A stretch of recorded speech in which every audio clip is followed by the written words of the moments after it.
Eu despedacei as esperanças da minha ex-esposa depois que ela me traiu. Um pouco de contexto: tenho 36 anos agora. Os personagens tiveram seus nomes um pouco alterados. Rebecca, minha ex-esposa, agora com 34 anos. James, meu colega da faculdade e o cara com quem Rebecca me traiu. Saladin, meu outro amigo. Lisa, prima de Saladin. Então, Rebecca e eu éramos o que chamamos de namorados da faculdade. Sobrevivemos à faculdade e às dificuldades da vida. Casamos em nossos primeiros anos 20, eu tinha 25 anos, ela tinha 23. Desde que nos casamos, as coisas foram instáveis. Não desde o início, mas situacionalmente. Eu estava na área médica, enquanto ela cursava contabilidade. Havia coisas que eram aceitáveis para mim, mas não para ela. Apesar de sermos casados, ela agia como se fosse uma ave livre, o que era bom, mas havia negligência conjugal da parte dela.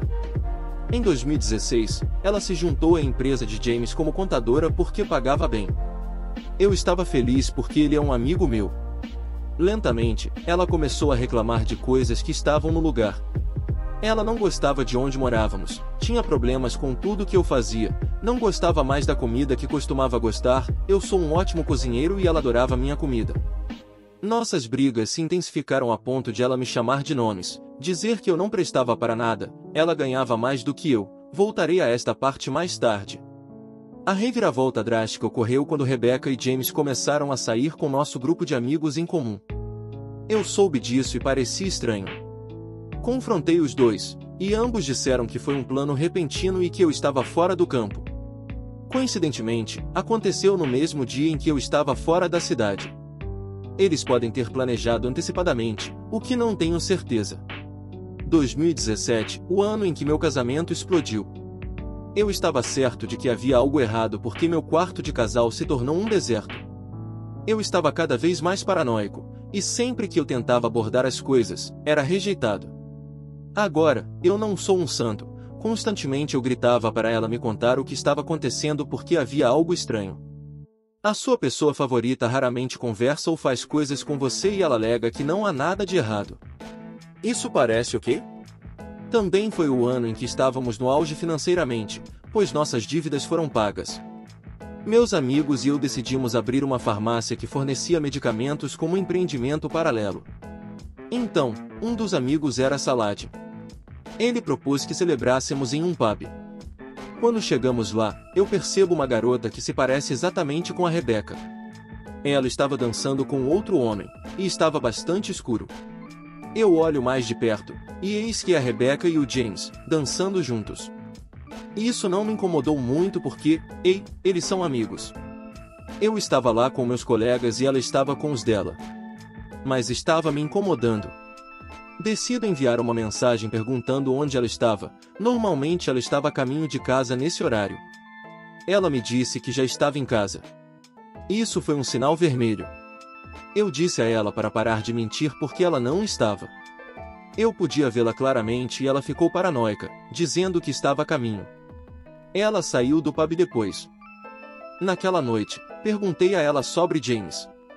O olhar que ela me deu foi como se tivesse visto um fantasma, porque ela não esperava essa pergunta. Esse olhar foi o que me disse que definitivamente havia algo errado. Se você pergunta ao seu parceiro sobre um amigo, eles devem agir normalmente, mas a maneira como ela agiu foi anormal. Naquela mesma noite, vasculhei o telefone dela. A curiosidade estava me matando. A senha foi alterada, então eu não pude ver o telefone. No dia seguinte, vi a senha dela e a usei. Havia centenas de milhares de mensagens ali. Inúmeras fotos nuas, chamando de papai, comentários degradantes. Minha esposa e eu fizemos um voto um ao outro de que, se precisássemos explorar algo, seríamos transparentes um com o outro. Ela quebrou esse voto também. Ela me confidenciou sobre ele, o quanto ela se sentiu emocionada naquela noite no pub. Eu revirei tudo. O que mais doeu foi que ela mesma me disse que, se um de nós ficasse entediado do outro ou precisasse apimentar as coisas, avisaríamos um ao outro. Ela destruiu tudo. Eu não podia mais olhar para ela da mesma forma. Chorei a noite toda e a confrontei de forma estúpida, sem nenhuma evidência, na manhã seguinte. Ela gritou comigo e saiu furiosa, dizendo que eu era abusivo e insano. Ela contou a todos os nossos amigos que eu era abusivo. Naquela tarde, eles criaram um grupo no mensageiro onde todos se uniram para me ridicularizar. Quando ela voltou para casa naquela noite, ela me disse que estava apaixonada por James e queria o divórcio. Eu disse a ela para conversar primeiro, mas virou uma bronca contra mim. Eu gritei com ela e ela chamou a polícia. Me pediram para passar a noite em outro lugar. Fui para a casa da minha irmã. Quando voltei na manhã seguinte, o carro de James estava lá. Ele passou a noite aqui. Não era necessário explicação. Ele estava fazendo de propósito. Inferno, ela estava fazendo de propósito. Fui ver um advogado. Como não tínhamos acordo pré-nupcial, ela já havia registrado uma queixa sobre eu ser abusivo, não parecia bom para mim. Ela não tentou pedir desculpas nem tentou se redimir. A lei de nosso país não considera a infidelidade como uma falha. Então, mesmo com isso, ela tem direito à metade de tudo que é meu. Mas a reclamação dela pode me processar. Poucos dias depois, quando eu ainda estava morando com minha irmã, tentei entrar em contato com Rebecca, mas ela não respondia. Rebecca me mandou uma mensagem dizendo que deveríamos nos divorciar. Isso é tudo. 12 anos de relacionamento, 4 anos de casamento e ela termina com um texto. Eu estava totalmente convencido de que James estava ocupando meu lugar. Ela me entregou os papéis do divórcio. Todos do nosso círculo de amigos estavam convencidos de que eu era um maldito abusador e James era o salvador dela. Ela fez a coisa certa em me trair. Estávamos oficialmente divorciados no início de 2018. Ela já estava namorando James abertamente durante o nosso divórcio. Ele era a vida dela. Perdi meu emprego, minha casa, minha reputação em seu pequeno caso. Tive que mudar de cidade para recomeçar em outro lugar. Saladin me ajudou enormemente nesse novo começo. Ele conseguiu para mim um emprego que pagava decentemente, que não era nada como o meu anterior, mas era melhor do que os outros. Nos tornamos bons amigos enquanto eu trabalhava para recuperar o que tinha. A vida de namoro acabou para mim. Eu simplesmente não conseguia confiar em ninguém. Era um completo rompimento de contato entre mim e Rebecca. A última vez que ouvi falar dela, ela tinha se mudado com James. Estavam indo muito bem. Vingança. No final de 2020, minha vida estava realmente decolando. A Covid ajudou nosso empreendimento farmacêutico com as dificuldades, mas encheu nossos bolsos. Nosso empreendimento farmacêutico cresceu muito, então consegui ganhar muito dinheiro. Encontrei um amigo meu que me deu a dica de que James e Reb tinham terminado. James a traiu e a deixou. Mas Reb teve um filho com James. Ele estava ausente desde o nascimento, então não assinou a certidão de nascimento, e Reb está criando a criança como mãe solteira. Ela tentou namorar, mas não superou nem eu nem James, a audácia. Parte de mim ficou feliz com isso, mas caramba, eu realmente senti a falta dela. Enviei um e-mail perguntando como ela estava. Ela não esperava ouvir falar de mim. Trocamos e-mails e reconectamos. Nos encontramos pela primeira vez em 2021 depois de vários anos. Ela estava um lixo. Ela ganhou peso, perdeu o charme e parecia completamente exausto o tempo todo. Francamente, só de vê-la fazia meu sangue ferver e me provocava, mas eu também queria me vingar dela. A vida já tinha feito isso da minha parte, mas eu sou um idiota. Eu não tinha terminado com ela. Ela me contou sobre James e reabriu as feridas antigas. Consegui meu encerramento, o que me fez me sentir um pouco melhor, eu acho. Ela disse que sentia muito. Ela não estava pensando direito no que estava fazendo. James envenenou a mente dela contra mim. Eu disse a ela que a perdoaria se ela fosse honesta com todos e limpasse meu nome. Ela fez isso, perdendo muitos amigos, mas ela merecia isso. Meu nome estava limpo. Ela queria que voltássemos a namorar, palavras claras, me fazer criar o filho idiota de James. Eu disse a ela que concordaria com isso, mas precisávamos namorar e casar primeiro. Só então eu adotaria legalmente a criança dela. Esse garotinho é adorável e eu tinha me afeiçoado a ele. Aqui está a verdade, eu já estava envolvido com outra pessoa. É seguro dizer que eu estava traindo aquela mulher com a Reb. Ela era uma cliente minha de outro país. Estávamos em um relacionamento à distância. Rebe e eu morávamos em cidades diferentes, então eu nunca me mudei para morar com ela. Mas eu jogava bem, dizendo que precisava viajar a negócios.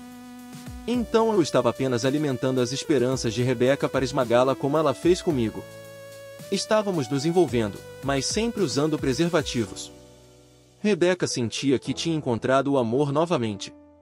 Eu a encaminhei para a terapia para que ela voltasse ao normal. Todos comentavam como ela estava mais feliz comigo. Ela elogiava e depois pedia desculpas. Fazia pequenas coisas por mim que costumava fazer quando era casada comigo. Acredite em mim quando eu digo que tinha muitas emoções envolvidas com essa mulher. Eu considerei minha vingança como algo bom para quebrar o coração dela. Ela poderia estar traumatizada pelo resto da vida. Mas ela não pensou no meu coração, e nós estávamos casados. Por que eu deveria pensar no dela? O aniversário dela estava chegando em outubro do ano passado, o lockdown estava sendo aliviado, e uma pessoa especial, a Lisa, estava na minha cidade. Como presente de aniversário, levei a Rebeca para escolher um anel. Ela escolheu o seu favorito, que eu mandei embrulhar. Ela ficou radiante por causa disso. Naquela noite, ela veio até mim chorando, pedindo desculpas por me machucar. Ela parecia genuinamente arrependida, mas eu não tinha mais sentimentos por ela, apenas indiferença. Lisa era prima de Saladin. Eu já tinha contado tudo a ela antes. Ela era contra minha ideia de vingança, mas eu consegui convencê-la de alguma forma. Ela estava desconfortável com isso, mas entendia que eu precisava passar por isso. No aniversário de Rebeca, a levei para o nosso lugar favorito quando éramos casados, um lugar na natureza. Lisa já estava esperando lá. Apresentei Lisa a Rebeca como minha namorada. Rebeca ficou pálida e me perguntou o que isso significava. O que ela então seria? Eu a apresentei a Lisa como Rebeca, minha ex-mulher e amiga com benefícios. Naquele momento, propus casamento a Lisa com aquele anel. Rebeca ficou furiosa e começou a gritar, ao que eu respondi como ela poderia esperar que nós funcionássemos quando ela destruiu tudo. Eu nunca mais namoraria uma pessoa desprezível como ela. Ela me perguntou repetidas vezes se não significávamos nada. Eu disse que não. Dormir com ela era uma compensação pela dor. Eu a fiz entender que precisava partir. Ela contou a todos que eu a traí e que eu era um idiota. Dessa vez, levei isso com orgulho. Todos viram a pessoa desprezível que ela era. Ela me traiu, fez com que eu pagasse um preço alto por um abuso falsificado. Agora ela quer que eu crie o filho dela e a namore? A última vez que nos conectamos foi em dezembro do ano passado. Ela me escreveu uma carta pedindo desculpas porque não consegue imaginar me fazer passar pela dor que ela já me fez passar. Ela esperava que eu levasse uma vida melhor. Na última vez que ouvi falar dela, ela estava completamente desinteressada em namorar. Parece que não está bem. Quanto a mim, eu e Lisa paramos de namorar. Havia diferenças entre nós. Gostaria de adicionar um edit. Para as pessoas que estão dizendo que sou pior do que minhas, vocês podem, pelo amor de Deus, pelo menos apontar como eu sou pior do que ela? Ela traiu. Eu a amava e ela me traiu. Ela me custou minha casa, meu emprego, minha imagem, minha reputação, meus amigos. Eu era um abusador para todos. Eu dei a ela um pouco do próprio remédio, sim, machucando outra pessoa. Agora eu sou pior do que ela? Não quero julgamento. Isso é uma vingança nuclear e estou compartilhando minhas histórias de vingança. Eu posso ter a machucado emocionalmente. Mas foi o que ela fez comigo.